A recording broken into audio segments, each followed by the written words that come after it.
Donc là, on va commencer avec la première exploration créative. Donc j'ai pris une grande feuille, A3 et puis, quelques crayons de couleur,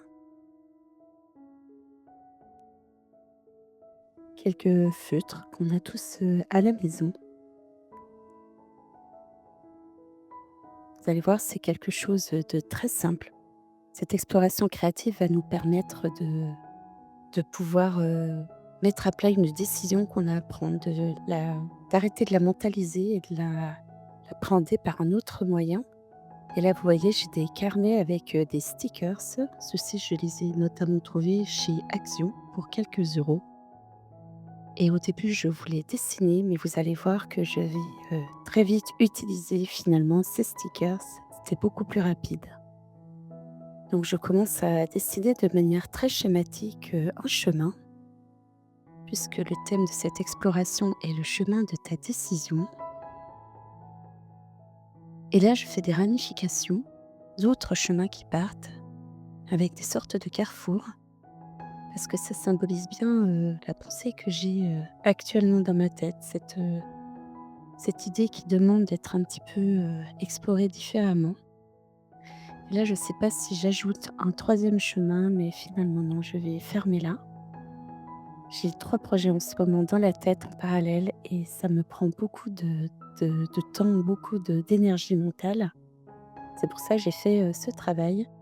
Donc cette exploration créative, elle est issue du carnet que je viens de lancer qui s'appelle, le Suis-je faite? Cette exploration créative est issue du carnet, Suis-je fait ou faite pour entreprendre? J'ai souhaité créer ce carnet pour aider les personnes à prendre une décision quant à l'entrepreneuriat, parce que c'est vrai qu'on a parfois envie de se lancer, mais on ne sait pas trop, en quoi ça consiste. On ne sait pas trop quelle décision prendre. Est-ce qu'on a envie de rester salarié ou entrepreneur?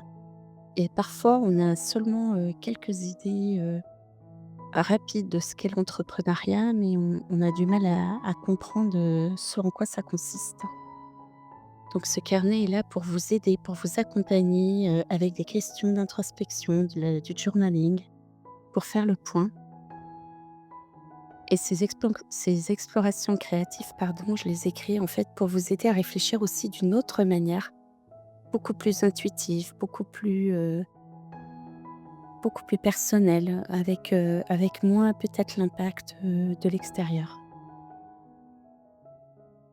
Donc on a créé un schéma qui symbolise un petit peu notre idée principale. Donc vous voyez, le début du chemin finalement, c'est le lancement du carnet et la fin du chemin. Donc bien sûr qu'il y a une continuité derrière, hein, mais qu'on ne voit pas sur la feuille, c'est, le lancement et la commercialisation du carnet. Et vous voyez qu'il y a 2 chemins, qui partent, et un qui s'appelle livre 1 et l'autre livre 2. Parce qu'en ce moment, dans ma tête, j'ai vraiment, ces idées de livres qui sont très présentes, que j'ai très envie de passer à l'action et de commencer à écrire. Mais, justement, c'est compliqué parce qu'il faut aussi que je termine, le lancement de ce carnet, que je finalise la mise en page. Actuellement, il est en deuxième relecture, au moment où j'enregistre, cette exploration créative et il y a encore un petit peu de travail pour le lancer. Donc là, je suis en train de chercher des stickers qui peuvent, correspondre un petit peu à mes idées, à mon état d'esprit actuel et finalement, je trouve, ce joli vélo qui représente un petit peu, mon cheminement. Tout ce que je suis en train de mettre en place, de faire pour aller jusqu'au lancement et la commercialisation du carnet. Parce qu'il y a énormément de travail, on ne se rend pas toujours compte, mais finalement créer le contenu, créer, les exercices, que j'ai mis dedans, c'était presque la partie facile. Il y a énormément de choses à faire à côté et là, j'ai mis une phrase, «Suivre ceux qui vibrent», ceux qui sonnent juste, pardon. Suivre ceux qui sonnent juste, ceux qui vibrent, pour moi, c'est quelque chose de très important. C'est fait vraiment partie, de ma vie aujourd'hui. Je ne conçois pas de vivre, que ce soit dans ma vie professionnelle ou personnelle, hein, je ne conçois plus de vivre, sans être en profond alignement avec, ce qui résonne pour moi. Ici, je colle pardon, un joli petit stickers qui s'appelle «Envie de créer» et j'intitule «Envie de créer ce livre qui m'appelle». C'est effectivement, cette envie, de commencer à écrire. Alors en vrai, pour le livre 1 et le livre 2, on va pas dire j'ai commencé à écrire, mais j'ai commencé à acter le projet avec, notamment des listes dans mon téléphone où je note toutes mes idées. J'ai également, des carnets dédiés où j'ai noté toutes mes idées d'exercices, comme je les teste moi-même, bah, parfois je fais des tests, si ça va pas, je modifie, bref, il y a tout un travail de recherche, finalement pour créer, un livre ou un carnet. Et là, avec ce joli petit arc, je vais écrire, «Suivre ce qui vibre et qui sonne juste». Parce que c'est vraiment ça, suivre la voix du cœur, en fait. Finalement, c'est le seul chemin, pour être heureux. Quand on est en profond alignement avec qui l'on est vraiment, bah, on est heureux. Alors que parfois, on a l'impression que notre vie est plutôt, on va dire, correspond plutôt à ce qu'on avait envie de créer. On se dit: «Ben, je suis heureuse» ou «Je suis heureux» et finalement, au fond de nous, bah, c'est pas encore tout à fait ça.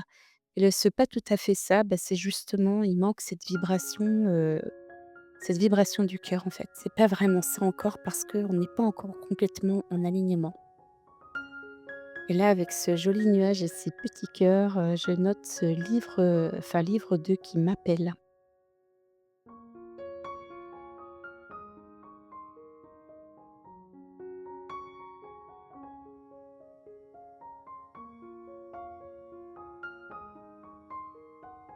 Alors parfois, ça prend un petit peu de temps, de chercher les stickers. C'est pas forcément, inné tout de suite.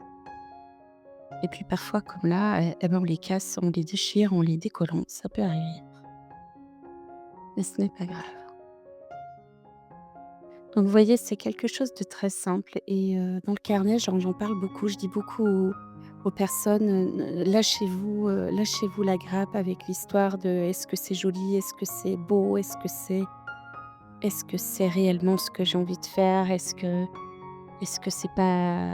c'est digne de moi? Est-ce que c'est» non, non, lâchez-vous la grappe, j'ai envie de vous dire, faites les choses de manière très instinctive, écrivez ce qui vibre pour vous, heu, voilà.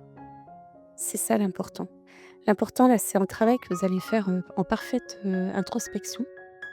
Vous allez, là, je vous invite vraiment à mettre une petite musique, une bougie, et prendre ce temps-là au calme, sans personne autour de vous pour, vraiment laisser aller les choses, vous faites votre dessin de chemin, vous pouvez le dessiner comme vous le voulez, et puis vous écrivez après ce qui vient, vous collez, vous dessinez, vous découpez, vous collez des stickers. Comme vous avez envie, vous pouvez même utiliser simplement des taches de couleur, ça marche aussi. Il faut vraiment être, le plus, naturel possible, je dirais, le plus connecté possible. Et puis là, je vais travailler cette partie en bas. Alors je n'ai pas mis de chemin qui y va parce que tout simplement pour moi, c'est quelque chose qui est en parallèle de cette décision qui est dans ma tête et qui m'appelle et qui doit être, qui a amené à cette création de cette exploration créative justement. Heu, c'est le besoin de s'écouter, le besoin de repos, le besoin d'introspecter, le besoin de laisser les idées venir, les idées émerger et ça, c'est vraiment hyper important et ça, j'ai mis une flèche parce que c'est vraiment ce qui sonne juste pour moi. En fait, si on veut vraiment, comment dire? Saisir ce qui est important pour nous, bah, il faut apprendre à ralentir parfois, il faut apprendre à se reconnecter à soi et à laisser les choses venir. Et là, je mets «dès que nécessaire» parce que ça, c'est vraiment quelque chose qui est hyper important. Oser aussi, ralentir parfois, quand on est solopreneur comme moi, c'est pas facile parce qu'on a toujours, beaucoup de projets en cours. On a bien sûr des impératifs de date, mais aussi financiers. Donc il y a beaucoup de choses à faire en simultané, des choses pour lesquelles on n'est pas forcément formé en plus. Donc il y a des choses qui nous demandent beaucoup plus de temps et beaucoup plus d'énergie qu'on le voudrait vraiment.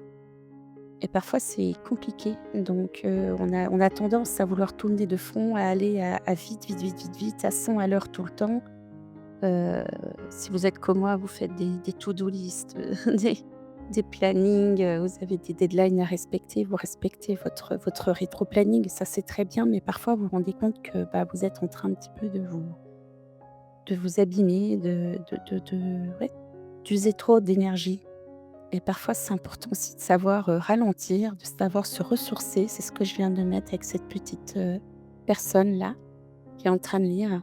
Lire pour me ressourcer, pour m'inspirer, parce que moi, c'est beaucoup dans la lecture aussi que les idées me viennent.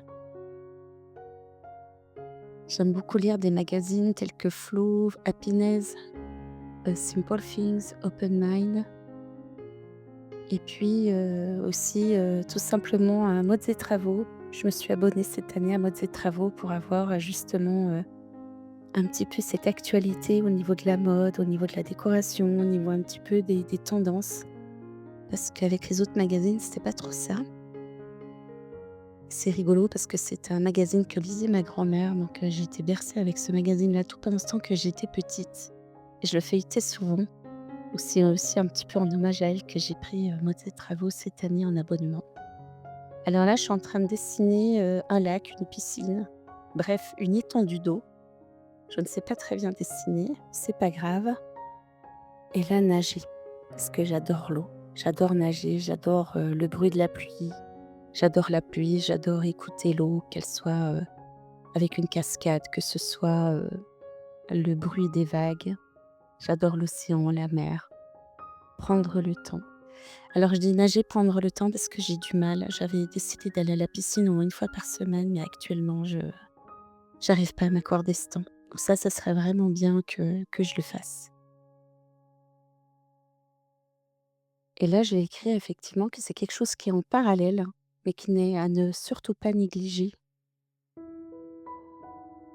Comme le dit, le fameux adage, «Qui veut aller loin ménage sa monture». Et c'est ce que je suis en train d'écrire, là. Donc, vous voyez, aucune recherche esthétique, hein, c'est vraiment, quelque chose de purement, introspectif.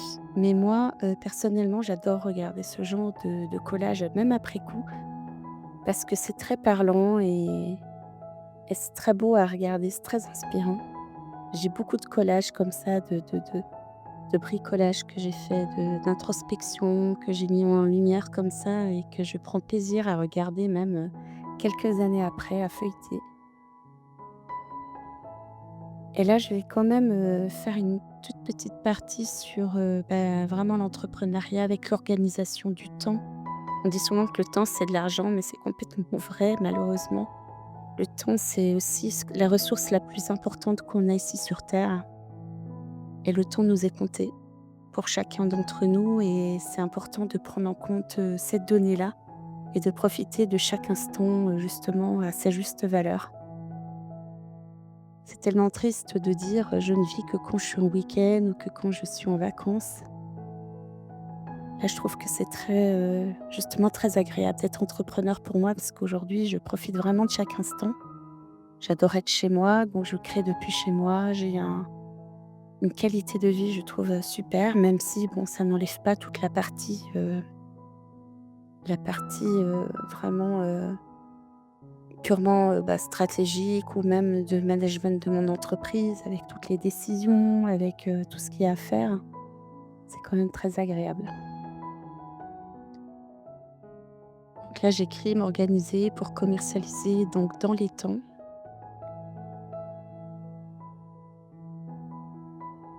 Avoir du temps libre aussi parce que ça, c'est important justement, c'est ce ratio, engagement professionnel, personnel au niveau du temps, c'est très, très important. Avoir du temps aussi pour mes proches, pour les gens que j'aime bien sûr et puis pour lancer le projet 2 et là, la grande question c'est est-ce que c'est le livre 1 ou le livre 2? Parce que les 2 m'appellent mais franchement, je ne peux pas faire les 2 en simultané, ça c'est juste impossible. Même si comme, je vous le dis, j'ai déjà pas mal de matière pour chacun de ces livres. Je vais pas dire qu'ils sont déjà écrits, ça serait mentir, mais il y a déjà beaucoup, beaucoup, beaucoup de matière. Je suis quelqu'un qui enregistre des podcasts. Alors j'ai un une chaîne de podcast, si vous ne le savez pas, qui s'appelle Pop, Bulle de bonheur et d'inspiration. Je publie, un épisode tous les mardis matins à 6 heures. Il est disponible sur toutes les plateformes d'écoute. Je vous mettrai, les infos en barre d'infos. Mais, à titre personnel, je fais aussi des podcasts et je documente un peu ma vie comme ça et c'est très important pour moi justement et dans ces épisodes personnels et ben, c'est là aussi où j'ai toute la matière pour faire mes livres, puisque tout est basé un petit peu de mon expérience, de tout ce qui s'est passé dans ma vie, comment j'ai décidé d'entreprendre, comment je suis devenue entrepreneuse, et puis, bah, tout le cheminement que j'ai eu. Donc là, je suis en train de mettre cette jeune personne, qu'on voit qui est un petit peu en entre 2 choix à faire, livre 1 ou livre 2.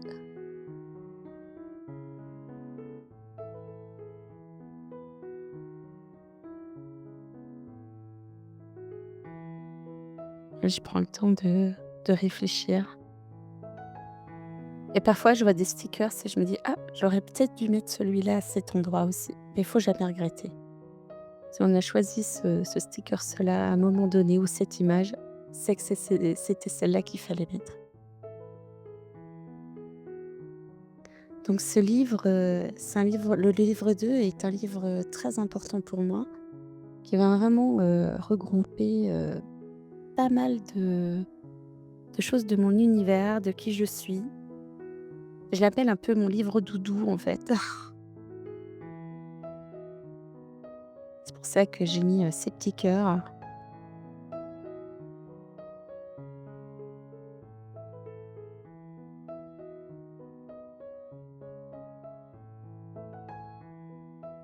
Là, je suis en train d'écrire un peu ma réflexion.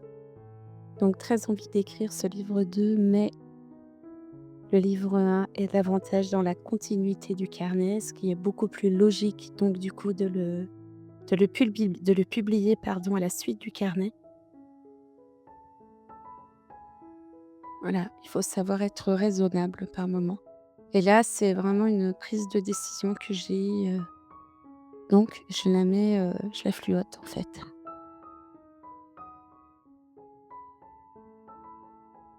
C'est toujours, cette balance entre l'envie et ce qu'on a envie de faire, ce qui nous fait vibrer d'une certaine manière et puis le plus raisonnable. Alors, l'autre livre est très important pour moi, j'ai très envie de l'écrire aussi, mais il va pas toucher le même sujet, ça sera un petit peu moins passion, on va dire, voilà.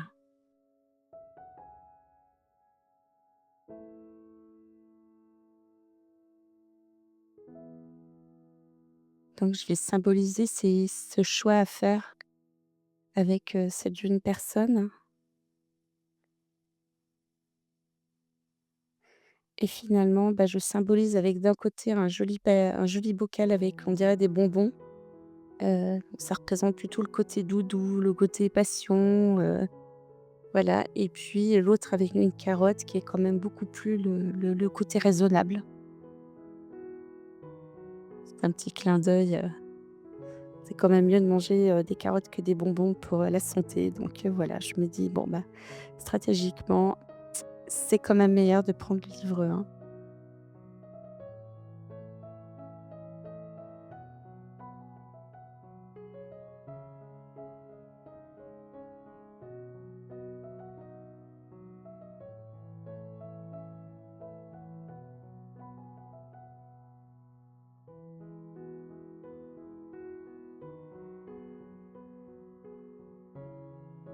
Voilà, donc là, j'identifie vraiment que ce livre 2 c'est quand même plus un livre, voilà, passion, donc voilà, c'est encore une révélation et puis la même chose comme continuer de terminer le projet carnet avant de passer au projet livre et puis le lancement.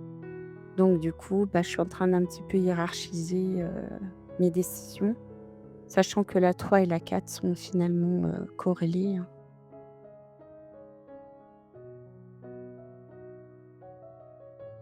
Voilà, je suis en train de me dire: «Est-ce qu'il manque quelque chose? Est-ce que j'ai envie d'ajouter autre chose?»